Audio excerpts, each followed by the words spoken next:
The goal of our celebration is to bring together individuals, society, civil society members, policymakers, experts who have been working to address the vast unmet mental health needs of people through collective action. Our discussion now on breaking mental health stigma includes Anisha Padukone. She's the CEO of the Live, Love, Laugh Foundation. Sonaksha Iyengar, they are a writer, an artist, and an illustrator. And Victor Ugo, who is the founder of youth organization Mentally Aware Nigeria Initiative. My name is Pattie Gonsalves, and I work at Sangath as a researcher and a public engagement specialist on young people's mental health issues, and I lead our It's Okay to Talk program. So I'll be opening with just a few minutes of context as to why we selected this topic and what you as the listeners can expect from our session. So personally, growing up as a teenager in the 90s in New Delhi in India, I didn't even know that my school had a counselor, who I later found out was also our PE teacher, until I had almost graduated high school. And at the same time, my oldest brother was struggling with severe depression and suicidality. But it wasn't something that was talked about or even frankly really understood.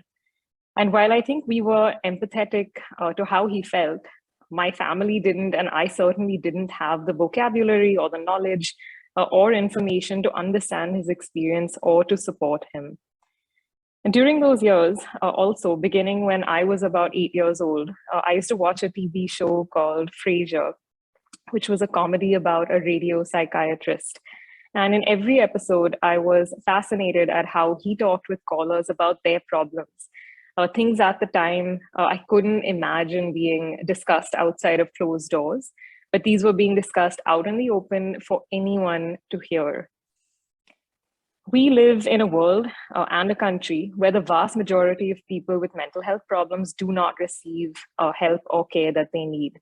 And this is often because people either avoid or delay seeking treatment because of very real concerns and risks about being treated differently, about losing their jobs, livelihoods, or social relationships, and also because of a systemic lack of mental health awareness or access to mental health services or care.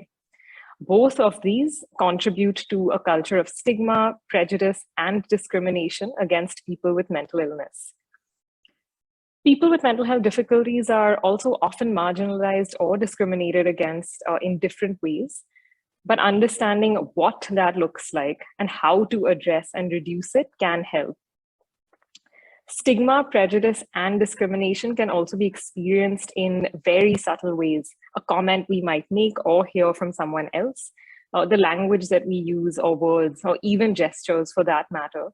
Or it can be really obvious, for example, the loss of a job, differential treatment at college or at school, and not being able to access treatment because of your identity. But no matter what the magnitude, stigma leads to harm. Stigma is also of different kinds. Self-stigma, so for example, negative attitudes, including internalized shame that people may have about their own mental ill health. Public stigma, which is negative attitudes that others have about mental illness. And even institutional stigma, which is much more systemic. It might be related to policies of the government or private organizations like workplaces, which either intentionally or unintentionally limit opportunities for people with mental illness, or even lower funding for mental illness research, or fewer mental health services relative to other healthcare options that are available. Single acts and single ideas of discrimination can have a profound impact on a system-level policy on funding for mental health awareness and research. It is so much more wide-sweeping and can affect global agendas on mental health. Funding deficits or awareness gaps are products of this very system. And this is something I feel that many people do not fully appreciate. Today, we will be discussing stigma related to all of these types and trying to unravel this question. What do we do to work towards societies where people with mental illness have the same societal value as people without mental illness? There is now a growing body of research that shows that knowing someone or having contact with someone with a mental health problem is one of the best ways to reduce stigma. People speaking out, sharing their stories can have a tremendous impact, not just on a deeply personal level, but even at a population one. And this is, in fact, the premise of our work at Sangath through It's Okay to Talk, which emphasizes the importance of self-disclosure and offers different ways to tell your mental health story and find options for support. Breaking stigma is needed at all levels and in all conversations. And while we are seeking this change, while we are seeing this change happen through the stories of celebrities like Lady Gaga, Prince Harry, Deepika Padukone, or even, for example, yesterday, the T20 Cricket World Cup series has public service adverts that are encouraging viewers to actually open up and talk more openly about their mental health. It is perhaps more important to bring this conversation into our homes, with our friends, our families, and in our workplaces. No conversation is too small to tell your story, because the impact that it can have can also save lives. So there are actions we can take as individuals, parents, friends, partners, colleagues, even as decision makers.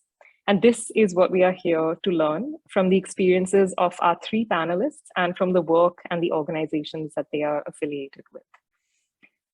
I would like to invite each of our panelists. We can go in alphabetical order. Anisha, Sonaksha, and Victor, if you could just briefly introduce yourselves to our audience, and then we can jump into our conversation. Absolutely. Thank you, Patty. And firstly, thank you to the team at Sangath for having me on the panel. It's a real honor.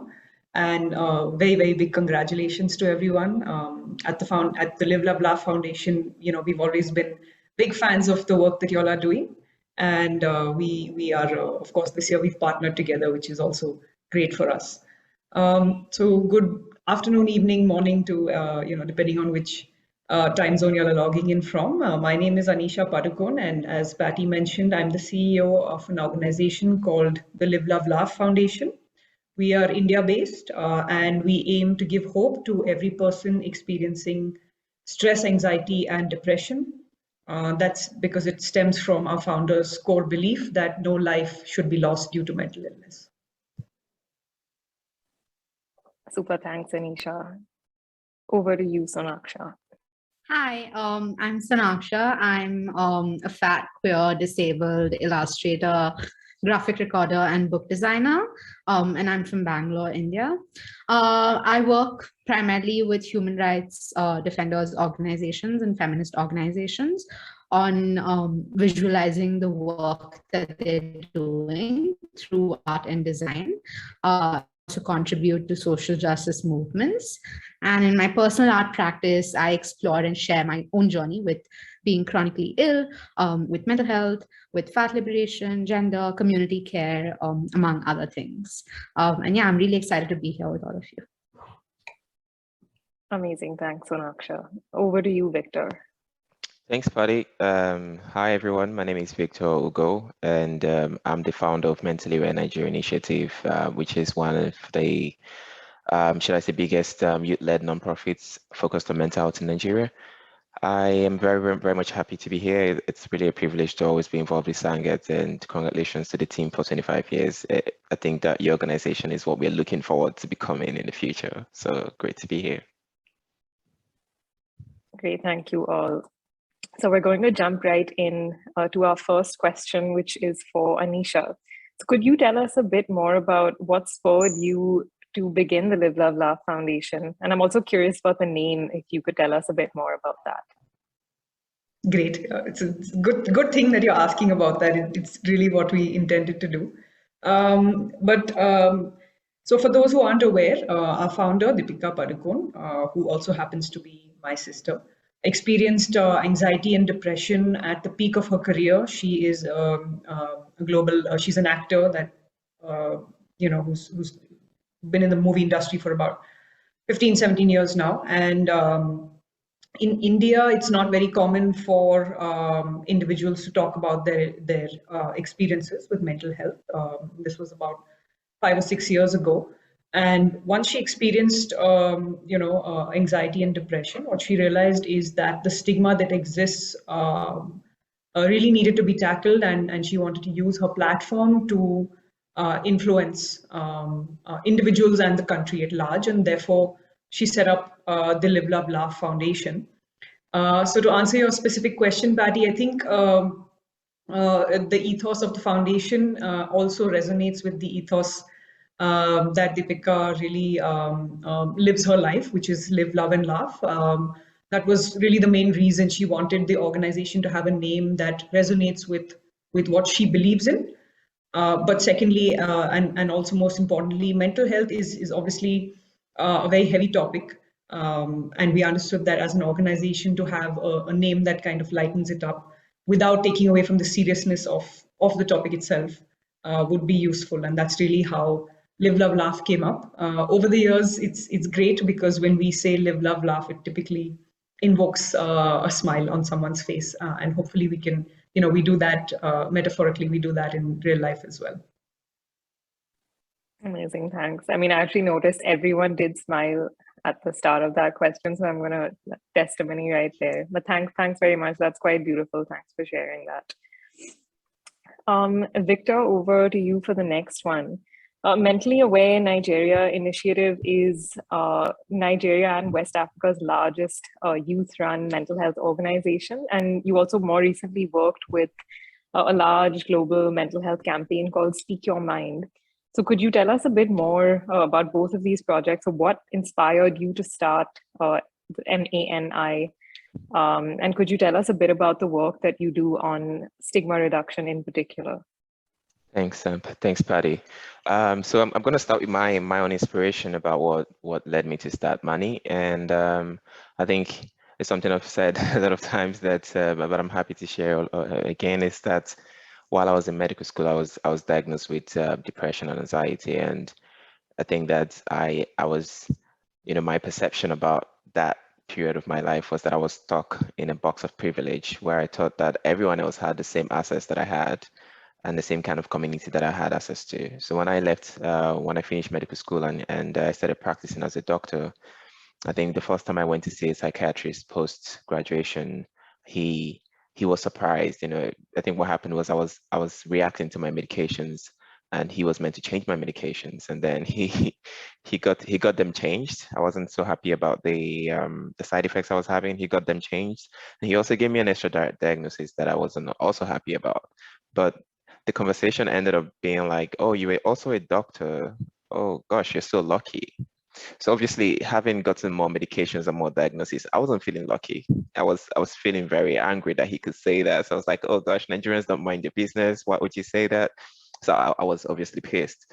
So finishing up from that consultation, I went to speak to some of my friends, and friends are always like very supportive, like they were also pissed.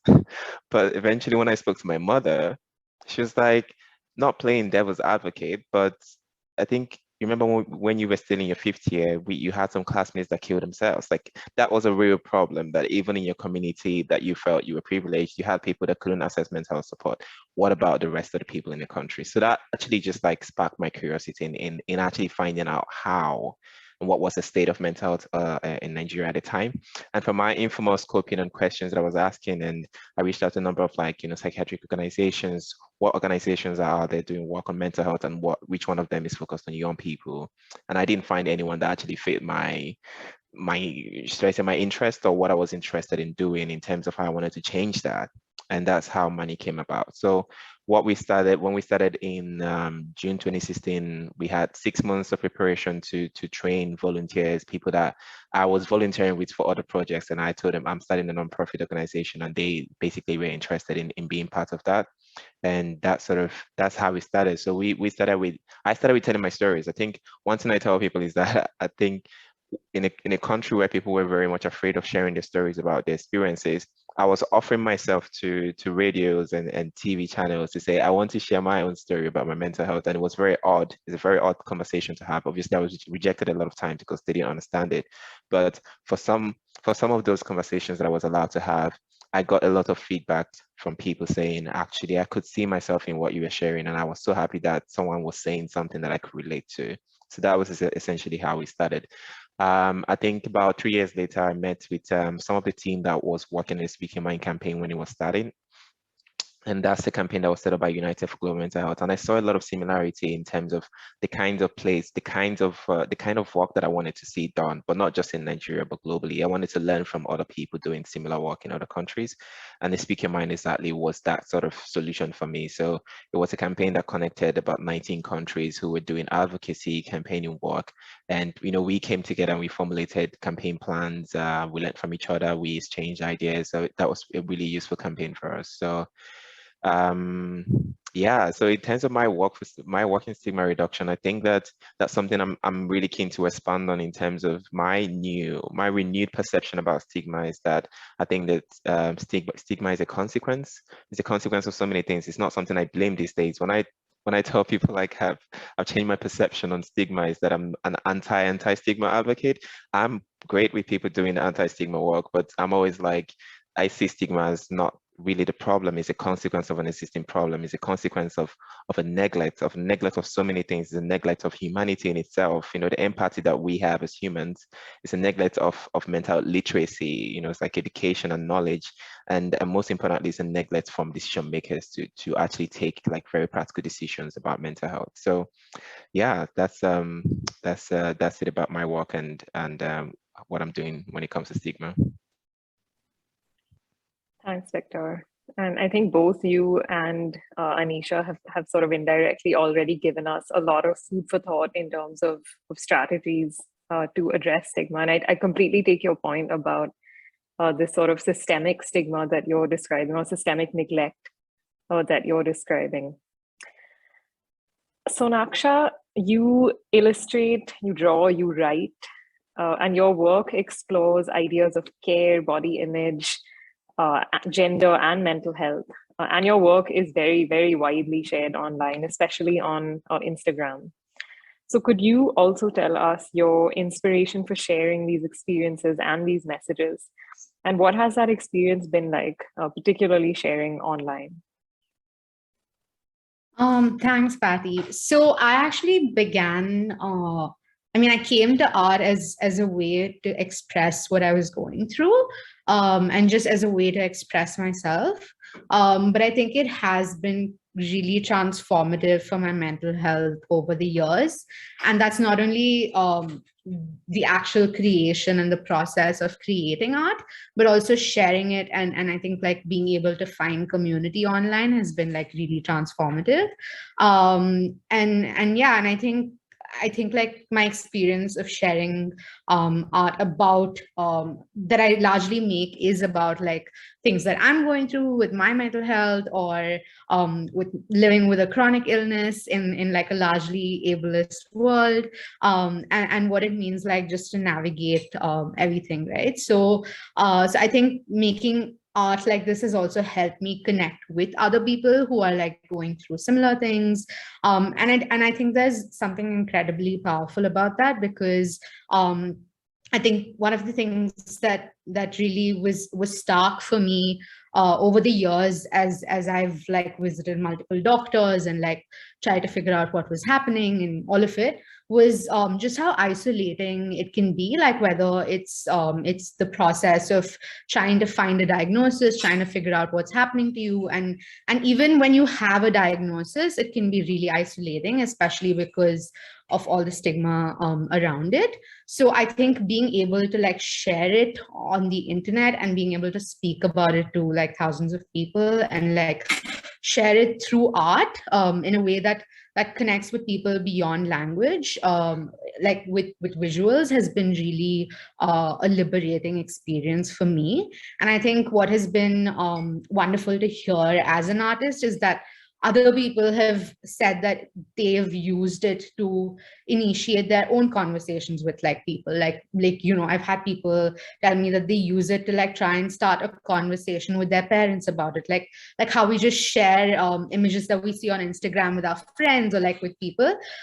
So just like having that as a starting point to have conversations like this, that can sometimes be a bit difficult just because of the way it makes us really uncomfortable to talk about like our mental health or health in general in a way that isn't like, just like very positive all the time.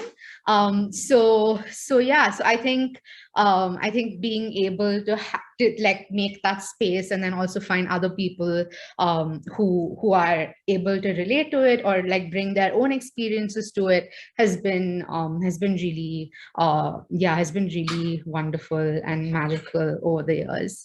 And I'm really thankful for it. But I think the one thing that I would say that I do still struggle with is just like when though you're talking about your mental health and the fact that you're struggling with it, I think sometimes there is a pressure to also just always have it figured out, and to always like just because you do like work in the space of like mental health or whatever, like people do, like there is an expectation that like, oh, you know your thing, like you know everything there is to know about your health, or like you always have the right plan and way to approach this. But that's not true, because we're all just like human and we're all still trying to figure it out. So I think apart from like sometimes struggling with like, having to appear perfect, I think it's been really helpful to find community and to find people who also see you and acknowledge you as a human and not as this like idea on the internet.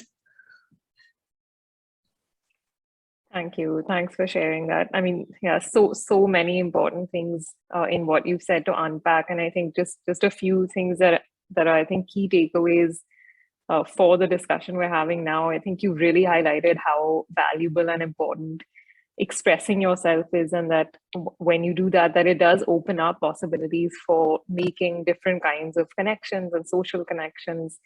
And also, I think the issue of feeling quite isolated, even if you are being open about your mental health, it isn't, as you said, smooth sailing. It isn't smooth sailing. Another really important point that you raised is, and I think this applies to all of our panelists, but that alongside stories of recovery and the personal experiences of recovery and hope, that expressing difficulty or showcasing how difficult it is to live with a mental health challenge are also really important. That struggle doesn't always lead to recovery, and that's okay as well.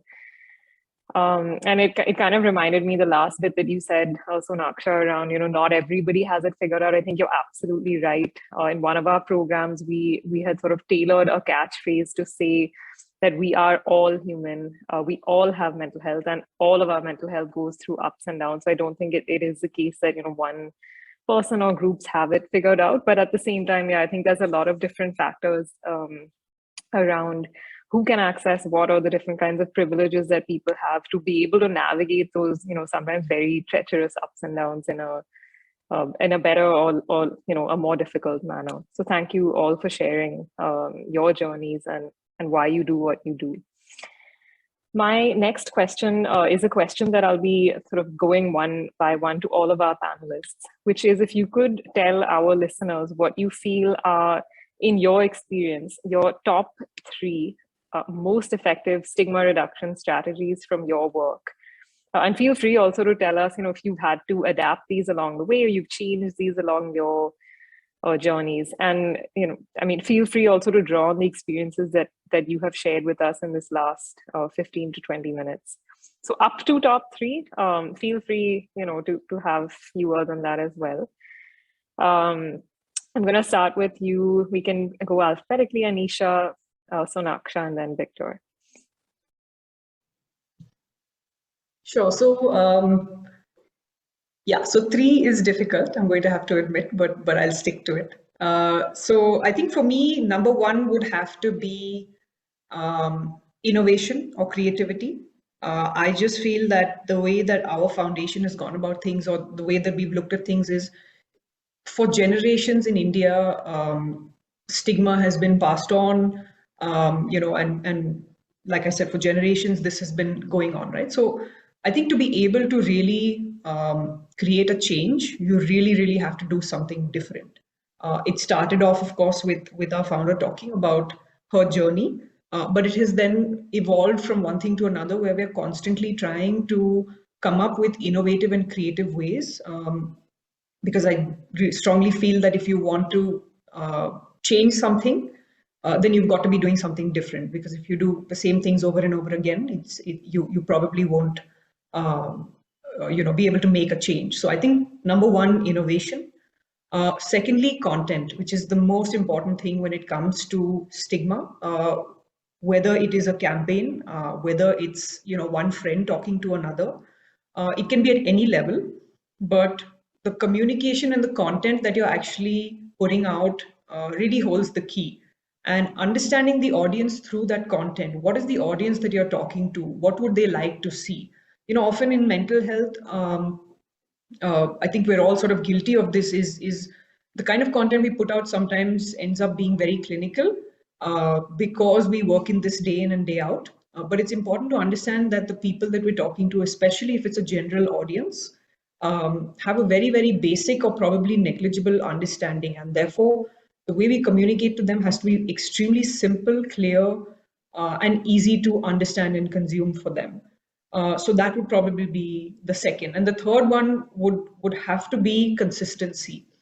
When you're trying to, again, coming back to this, the first point, which is when you're trying to do something and make a really big change, especially with something like mental health and the kind of stigma that exists in a lot of the countries that we're all from, this is not something that's going to happen overnight. And so ensuring that consistency in everything you do over a prolonged period of time has similar messaging as opposed to mixed messaging, and that's really when you'll be able to see an impact or a change. Fantastic. Thanks, Anisha. Sonaksha? Yeah, so I think one is definitely art for me. I think I approach most things using art. I think it's always been a medium that feels easy, or at least easier to initiate conversations that are a bit difficult. And I think also having it as a way to not only express yourself, but to also be able to communicate different kinds of messaging to people is really useful. So I think, like, on a personal level, it's definitely a strategy, like, to unlearn stigma from your own life. But I think it's also an effective strategy, and it has been, at least for me, in various spaces, kinds of people. And I think this even includes with your family. One for me is also just trying to have conversations in different kinds of spaces. So I think not just, like, only having conversations online, but like also try, I mean, I know it's different for different people, but like at least that's how I've tried to approach it. Like, and I think when you have conversations about mental health, you also, like, I think it's also about thinking about who you're talking to, and then like trying to change the way you tell them something. So like a conversation that conversations that I've had about mental health with my mother were very different from conversations that I've had about it with my friends. And of course, that's also very different when you're like talking on a public platform. But I think all of these are really important because I think like stigma is not like one small thing. I think it's like so widespread that I think we need to like address it at multiple levels. And I think that's a way that I find that it can slowly become something that we speak more about. And I think the other thing for me is really to not only look at mental health at an individual level, because I find that that happens a lot in mental health spaces, that we put the onus of someone struggling with their mental health on the person, and don't actually look at larger like structural inequalities that cause distress and that cause people to have things like depression, anxiety, various things, basically everything. So yeah, I think it's really important to like bring in to have social justice be a part of the conversation. It's not something I think like Anisha was saying, a lot of times mental health conversations become very medical, but I think it's really important to also bring the political into it, because it doesn't exist in isolation. So yeah, I think if we're able to have conversations that kind of speak about the way we largely live our lives, the different marginalizations we have, the different privileges we have, I think that's really important when you're talking about mental health and stigma as well, because yeah, that's very different in a country like India, and of course other countries as well. So yeah, I think those are the three main strategies. Thank you, Sonaksha. Victor, over to you. Thanks, Patty. I don't know if I have three, but I think I'll probably just go ahead. It might become three. So I think the first one for me is that I always say reach people where they are, reach young people where you can find them. There's no need to complicate things. Like, if I know my work is for young people, where can I find young people? I can find them online, or I can find them in schools, I can find them in universities. So that makes my target group very easy to reach in terms of how I, it's like formulate my approach to it. And also find out how they would love to be engaged. Do not assume that the information you're putting out is something they would like to engage. Make sure you co-produce with them, make sure you ask them questions about how they would like to learn about a particular, mental health condition, or how they would like to be communicated to about mental health. So I think that's the second one. I'm going to count that as the second one. And the last one for me is actually one of the most important ones is, most times we assume that innovation is something far-reaching, is something fancy, and that is only when you're doing something like you build an app, or something fancy, a very good graphic, that's when you're innovating. But that's not true. And I know that from my experience, like, innovation is basically something that you can learn from. You can start from within your home, and from your experience at home. So one example for me is that when I started to write a strategy for how money was going to operate, I sort of went back to my experience, because I was born in a clergy home, and my dad went to a lot of, like, rural villages to preach and to evangelize to them and tell them about Christianity, right? And about 6 months after, it's kind of like it's like magic to me. It's like they have a church planted, they have about 50 people coming to the place, and it's surprising to me. And I think that that's a very concrete form of awareness and advocacy that we don't actually take into mind, and that's how we translate what has worked in a particular community to our own vision. Is innovation. So I took some of the things that he was doing in terms of going door to door, knocking, and asking people for 2 minutes to have a conversation about Jesus Christ. And I took that to say, okay, I'm just going to do the same thing where we have volunteers on the streets going to knock door to door, going to marketplaces to ask for 2 minutes or a minute to have a conversation about mental health. And it's been amazing, and we've had people like benefit from that. And at the end of such like very quick conversations, he gives them tracts, and for us it's those flyers that we give that has information about mental health and where you can get support and help. So for me, it's like people need to understand that you can innovate from the things that have worked for different things, for different issues, and you don't have to look so far, look for some fancy term to achieve that. Wow. So, I mean, I've been making notes, if that helps, trying to sort of summarize all of the different things that each of you has said. But yeah, so much rich insight and experience. And I'm going to do my best to do a really quick summary, because I've drawn a few links between what each of you has shared. But I think a couple of things that really stand out is, I think two of you highlighted innovation and in these different ways. And I think the idea of innovating from within and from your experience and starting from where you are is kind of linked up there. And that's such an amazing example, I think, Victor, that you shared of, simple actions that can have, sort of far-reaching and profound impacts.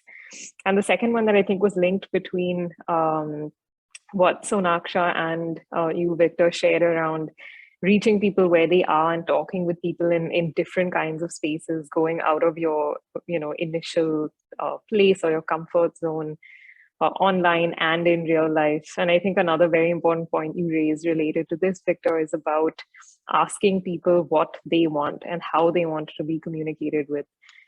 So yeah, so many examples here. We can maybe write these down. There's actually 9 quite distinct strategies here. So I'll maybe try and pen these down after our discussion. But thanks very much for sharing that. I hope that those who are listening are also sort of taking away some of these very practical insights. There's so much in here that I think those listening who work in this field could actually quite directly apply to the work that they are doing, even if it's not directly awareness or stigma, anti-stigma related.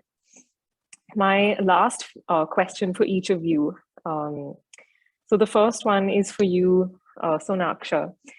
And this goes back a bit, I think, to the point that you also raised around, people in different spaces and in different roles. And each of you, I think, has talked from a very personal experience. But, what do you feel are not just one, but the different roles that people with lived experience of different kinds of mental health needs can play in reducing stigma or joining the discussion around stigma? Thanks, Pattie. Yeah, I think for me, the first thing that I'm thinking about is just like the role that people could play like in community. Because I think for me, the most life-changing thing, at least over the last few years, has been finding people who I'm able to have that shared language with. And I think that's like, yeah, the way that feels is unparalleled. And I think everyone should be able to feel that in their life. So yeah, I think you automatically are addressing stigma when you have when you have conversations like that. And even when you're forming spaces, like even if it's like with an intimate group of friends, when you're constantly having conversations about things like this, I mean, you feel like there is a space for me to be able to like be my most vulnerable self and like to be my most honest self. I think that is really powerful. And I think to be able to like when you actually share, you actually realize that like, hey, I'm actually not the only person going through this. So there's definitely that. And of course, I think I think that sometimes there can be a pressure for everyone to feel like, okay, like I have to speak about this or like I have to do something about this. And I think for me over the years, like I've sometimes felt that, but I think like I try to check in with myself and see if I'm feeling prepared to do that. And I think that's really important as well. Because yeah, sometimes it can be like a floodgate, right? Like that it just opens, like you just like put something out there and then like there's so many people responding to it. It can be a bit overwhelming. So yeah, I think it's important to also check in with yourself and see like if you're feeling comfortable at that point to have these kinds of interactions. And yeah, I think it's important to also like not expect people who are sharing their lived experience to have all the answers. I think sometimes, yeah, that can be a bit tricky because then it's like, if you have lived experience, so you need to know the answer to like all of these different things. But like I said before, we're all just figuring it out as well. And yeah, I mean, I think of course it's really huge when you are able to actually see someone else talking about something like this, right? Like for me, when I began speaking about it, like I think the reason, a huge part of why I began sharing more about my mental health struggles online on the internet is because that was something I was looking for and I wasn't able to find it like 12, 13 years ago. That's not something that I had access to. Like I was looking for conversations like this, but I wasn't able to find it. So yeah, I think it can be really important and powerful for people who are going through distress or like any kind of mental health struggle to actually have to be able to see that people are speaking about this. And of course, yeah, I think when you speak about it, it makes a lot of people uncomfortable. And I think there's a lot of stigma reduction that's already happening there in some way. Like, even though it's a slow process, I think the fact that you're able to have a lot of times having conversations about your mental health can be really uncomfortable with people, like whether it's like strangers getting uncomfortable that you're like saying that you had a bad mental health day, or like at a workplace, or like there's so many spaces, or with extended family, like. But I think it's really important to be able to do these things if you're in a position where you can do it, like if you feel equipped to, because yeah, I think it's also these like smaller seeds that you're planting that like then largely like grow into this garden that then feels like, okay, yeah, we've actually done these small things, but they have led it into this thing, like into this revolution where we're now all talking about our mental health. So yeah, I think it's also the smaller things can't be discounted. So yeah, those are just some of the things that I think is other roles that people with lived experience play. Thank you, Sonaksha. Moving to a slightly sort of big in the grander scheme of things, so to say, this question is for you, Anisha. Could you share insights with us on what big players like the government or industry do to reduce stigma, what they could do to reduce stigma? Sure. So, to be honest, I don't think I can add anything different from what we've all, as organizations and individuals, been talking about and asking for the last, couple of decades.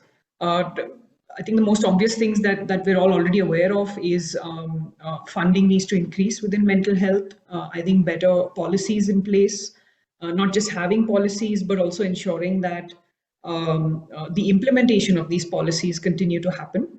In workplaces to have employers be more empathetic towards mental illness or mental health. So, like I said, I don't think there's anything different from what we've all sort of known.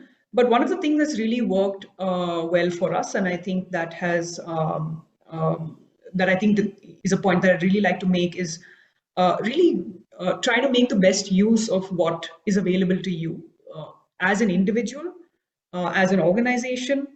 And while it's all right, obviously, to have aspirations and want to achieve greater goals, whether it's with regard to funding, if you have a certain amount of funding that you're aware of that you're going to get for the year, how can you really maximize the impact given that this is what you're going to have? So it's sort of a combination of these two things, ensuring that you do the best with what is given to you, but also have one eye or focus on ensuring that it always continues to get better. The reason I say that is I think it's just as it is challenging for organizations or individuals in mental health, I also understand it must be challenging for the big players that you talked about. So I think just as long as everyone is trying to do the best that they can, and that we're making slow and gradual progress, it would be great if the progress was rapid. But with something like mental health, we know that may not be the case. And so as long as we're making progress and heading in the right direction, it can be considered as change.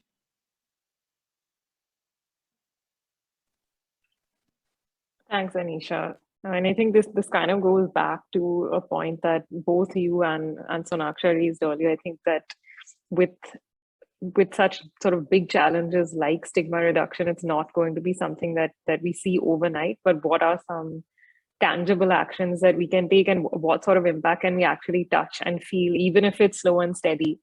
And I think maybe that's a topic for another panel discussion in terms of, are we actually seeing the change that we want to see or need to see? But yeah, I think that point around the patience with this process is one that's really important that I think that both of you have raised. Moving back to the sort of more deeply personal and the individual level, the last question I have is for you, Victor, which is that as individuals, what are some really simple actions that we can take to continue to take in our daily lives that can contribute to reducing stigma? And I think a lot of the time it stems from, many of the really, honestly, quite amazing insights that each of you have shared from your personal experiences. But are there things that have happened to you, or people have said to you, or actions people have taken that, you know, you wished had been done differently, or that you wish you had done differently. So are there any of these sort of simple actions that people can take, and what would those look like? Yeah, so I was just, when I was thinking through this question, I think I had a list of things that came into my head, and none of them are complicated. You know, very simple actions that I think that, you know, every one of us can actually naturally take. And I think the first thing is that we should, I always tell people, like, you should wear a loose shoe, so you can easily take off your shoe and wear another person's shoe to see how it fits. Like, there's always that concept of being open to understanding people's situations without having to judge them, which is such a difficult thing to do as a human being. So being able to, like, imbibe empathy. How would you like to be treated if you were the one listening to, if you're the one sharing your story? Like, how would you love to be treated instead? And another thing for me is, you know, for people, it's like, this is something that I think the foundation that Lady Gaga started talks about kindness, like being able to channel kindness in everything that we do, in every way that we exist as humans, being able to communicate that, you know, communicate things in very kind ways, to be able to, like, use kind actions to affect people's daily lives. Like, everyone is going through something out there, and it's not really on their faces. So sometimes being that relief for them without even knowing is one of the greatest actions you can do as a human being, and you don't have to donate millions of dollars to be able to achieve that. Another thing I should also say is I think people should stay curious. When it comes to, like, very physical health conditions, like, people use Google. It's so easy. It's like cancer, it's like headache. But, you know, I wonder why it's so difficult to do the same, to apply the same grace to mental health conditions. Is so difficult a thing to do, because the first thing that comes into your head is something negative. But you need to stay curious. You need to keep on learning. You need to question everything, and you need to be part of the, should I say, part of the group of people that keeps the discussion going. Because I feel like we're at a stage where there's rising discussion. We've seen so many positives compared to 10 years ago. And I think that's because the conversations have been constant. We need to stay consistent in how we continue the discussion. So nothing complicated for people to do, just, like, keep learning about mental health, keep reading about it. Just think about yourself as someone who is also experiencing something similar, because we all have mental health. We are not all coping with mental health conditions, but we all have mental health. We all have different times where we get stressed. So always think about yourself being, you know, seeing yourself in other people, and I think that makes it easier to actually be kind to them. Thanks, Victor. And I think that's such a great note to end the discussion on as well. And I kind of just want to take 2 points away from what you said, the very last one, which was to not stop talking. And I think that's definitely the encouragement from all of us and from Sangath, definitely on this topic, which is don't stop talking. But also, really importantly, Sonaksha, you said something at the end of your last response, which was that people need to feel equipped to have these conversations.